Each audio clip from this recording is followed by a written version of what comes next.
Receiver operating characteristics is otherwise known as ROC in short. Well, this is used to assess the predictive power of a binary classifier. We know that binary classifier is a model that classify good or bad or loyal, disloyal, or one and zero, two values. Binary classifier is a model that classify between two values. Logistic regression is one of the most popular binary classifier model. We assess the predictive power of logistic regression using ROC. Well, this comes from signal theory, but nowadays heavily used in the analytics industry. What it does is that it plots the graph between true positive rate, or known as TPR, versus the false positive rate, or FPR, at different cutoff probability level. So three things we will learn: what is TPR, true positive rate, and what is FPR, false positive rate, and then what is a cutoff probability level. Okay, so let's study in the context of logistic regression. For simplicity, let's take there are two values, 1 and 0. One is good customer and 0 is bad customer. Okay, it can be anything though. So what is true positive? Good customers classified as good customer. Okay, customer A is actually a good customer in our data set, and the model also says that it's a good customer. Then it's a true positive. We also call it as sensitivity.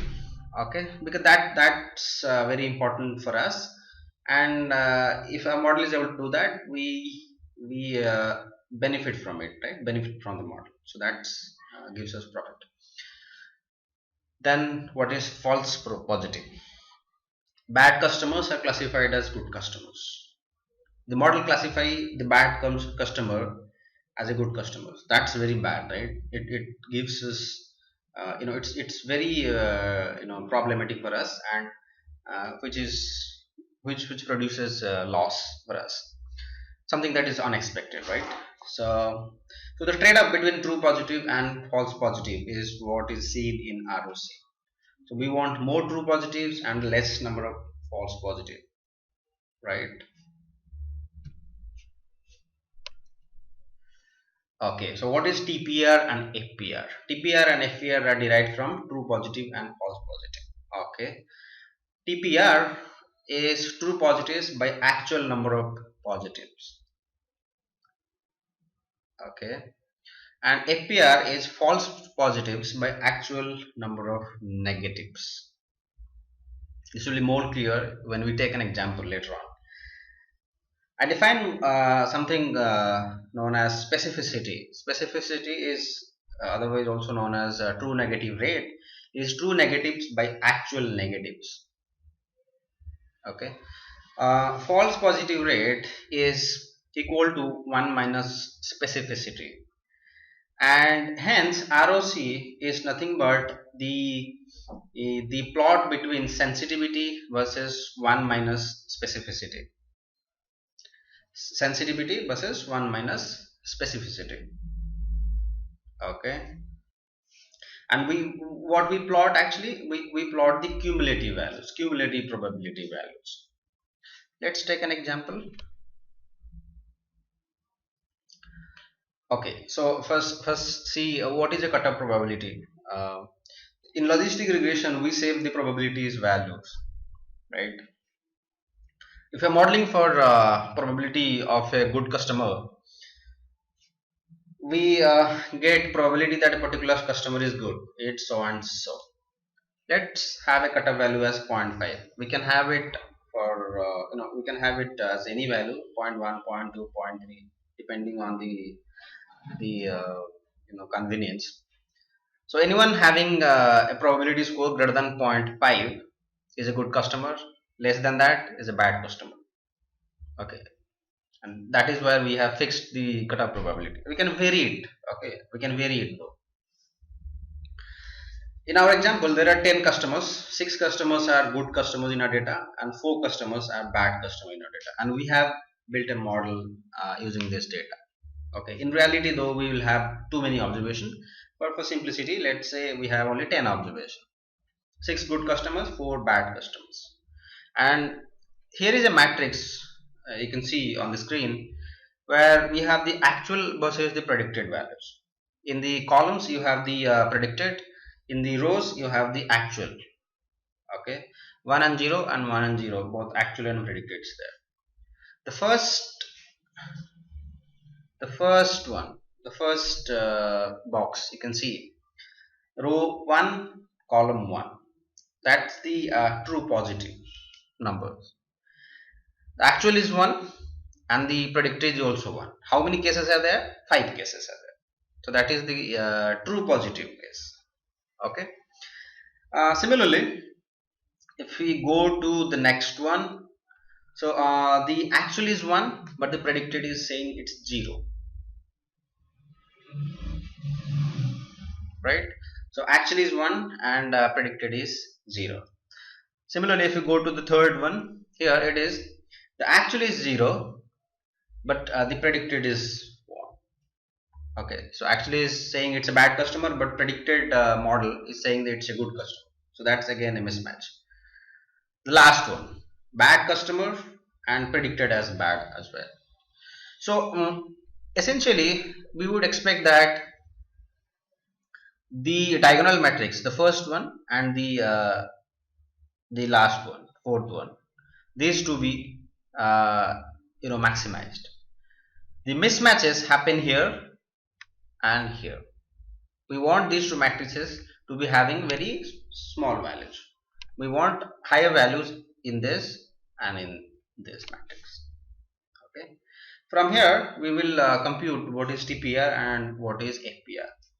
TPR, as I said, is true positive, which is 5, by actual number of positive in our data set. There are 6 positive or 6 ones in our data set, as I said in the beginning. So TPR is 5 by 6. What is FPR? False positive rate. False positive. Remember it correctly. False positive is nothing but somebody is not a bad customer, but classified as a good customer. You can see here the predicted model says it's a 1, but the actual data says it's a bad customer. Okay, so bad customer has been classified as a good customer. How many cases are there? 1 case is there. Okay, so the FPR is 1 by 4. Why 4? 1 by 4 because there are 4 negatives. So your the false positive by total number of negatives. False positive number is 1 and total number of negatives or bad customers in our data set is 4, right? Total number of data set is 10, 6 are 1 and 4 are 0. So 1 by 4, so that is the FPR. If you keep on changing the cutoff probability, so at 0.5 we have these values. You change it to 0.6, you may not have this 5 here. Okay, probably you will have some other the total will always be 10. Okay, the total will always be 10. 5 2 2 1, right? So you can count it as if you add them up you will get 10, right? So only the values will change with changing probability, and as you change the probability from 0.1 to say 0.99 and you keep on increasing that, you will see the TPR and FPR value gradually increasing in some order, okay, and having some relationship. You take their CDF or the cumulative distribution and then plot them, TPR versus the FPR, and we get the ROC curve. ROC curve looks like this. You have 1 minus specificity or the false positive rate in the x-axis and the sensitivity or the true positive rate in the y-axis. When we plot the probability, the cumulative probability, then we get the ROC curves. We have 2 to 3 ROC curves. So how does it help us in the logistic regression? Well, if you have 3 to 4 models, you keep on plotting these. You just plot these 3 models ROC on a single plot and see which one is performing better. How do you know which one is performing better? Let me show you. The third one is performing best here, followed by this one, and the one I am showing here is the least performing ROC. Why? Well, if you have a 45-degree line, okay, from the origin, having a 45-degree with the x-axis, that is the, well, that's the benchmark. Your ROC curve has to be left to that line. Okay, the more it is towards the y-axis or towards the uh, towards the left of that line, then the better is the model. Okay, so essentially what we're looking at is that the area under the curve. Okay, if you take the entire area under this particular curve, it is less, right, compared to the second curve.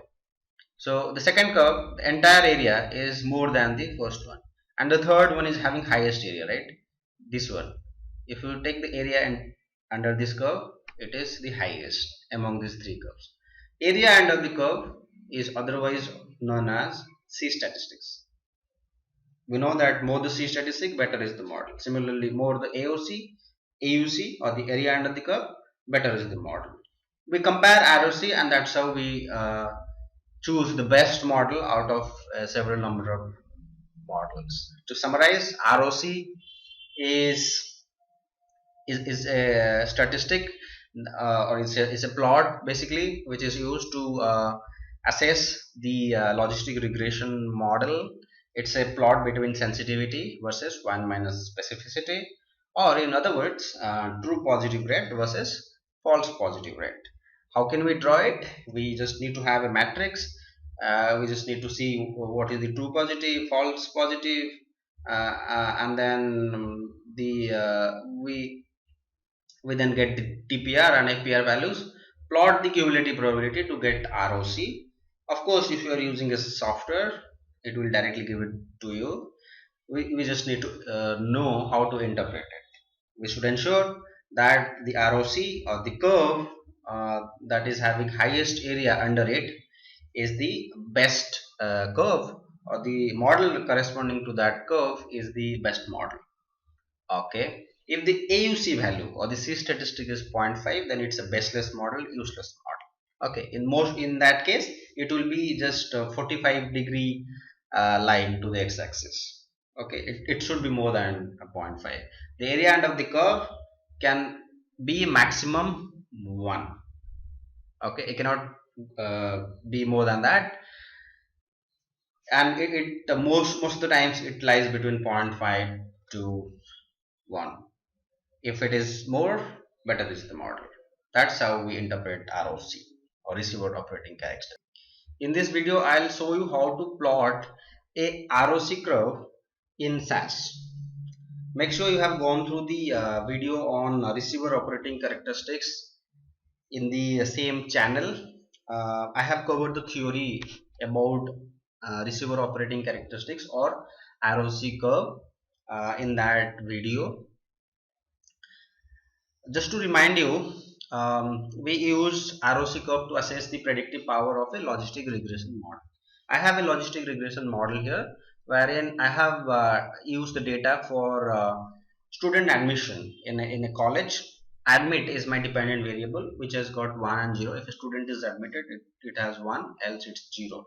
I have got 3 independent variables, GRE, GPA, and rank. So that's the model I have with me, and I'm running this model to get the estimate, and along with the estimate, I want the ROC curve to be plotted.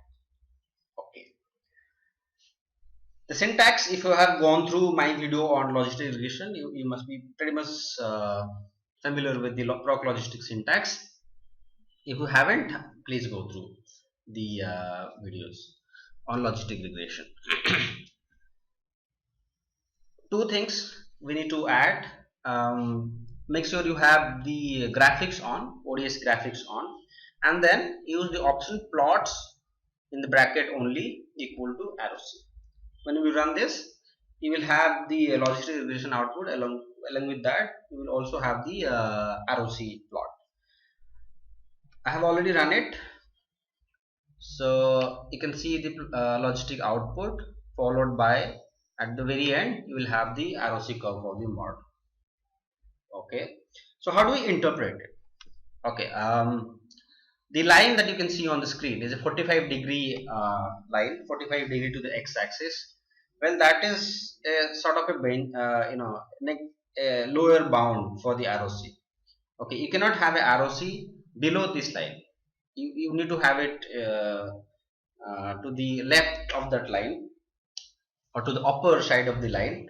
Uh, if your arrow C is lying on the line, on the 45-degree line, then it's a very bad model. There is no point in having a model which lies on the same line. So you need to have a model ROC which is above the line. Okay, so our model ROC is above the line, so it's better than a random gauge. Okay, but and what is the area under the curve? Area under the curve is 0.69, which exactly is same as the C statistic. You can see area under the curve is 0.6928 and the C statistic is 0.693. So they're pretty much same. Okay. Well, we need arrow C for comparison purposes. When you see this graph, you have only the arrow C for one model. You may have a certain number of models, 2 model, 3 model, 5 models, and you may want to compare the model powers in a ROC curve. You can of course do it using the proc logistic syntax, wherein you can compare 2-3 models ROC and choose the best one. How do we choose the best one? Well, the ROC curve, which is the leftmost to the line, is the best model. So since what we want is the area under the curve should be maximum. So that is the criteria for the best model. To do that, let's learn how to plot the ROC using the Gplot. If you do not want to use plot equal to ROC, of course that takes a lot of time to run. You can save the ROC out ROC data in a separate data set and then use proc Gplot to plot it. Use the option here, out ROC equal to, and then give a data set name. I have given it as ROC data, and when I run this, the ROC information will be saved in the data set. Let us go to this data set, ROC data, saved in my work library. You have sensitivity and 1 minus specificity values there. All we can do is that we can plot the sensitivity and 1 minus specificity, and then get the ROC curve there. Okay, that is one way. Sometime we may have ROC information for a couple of models. We can plot everything together using the proc Gplot as well, and so that we can compare, right? Because the main intention for plotting a ROC is to compare models and choose the best model out of several models. When we plot sensitivity against the 1 minus specificity, we get the ROC curve. Let's plot this. You can see it here. Doesn't look good. You can use better options in proc Gplot so that the look and feel of the graph is good. So that's how we plot ROC, both using proc logistic regression, and also we can draw the ROC curve by using the information from the out ROC data. Okay.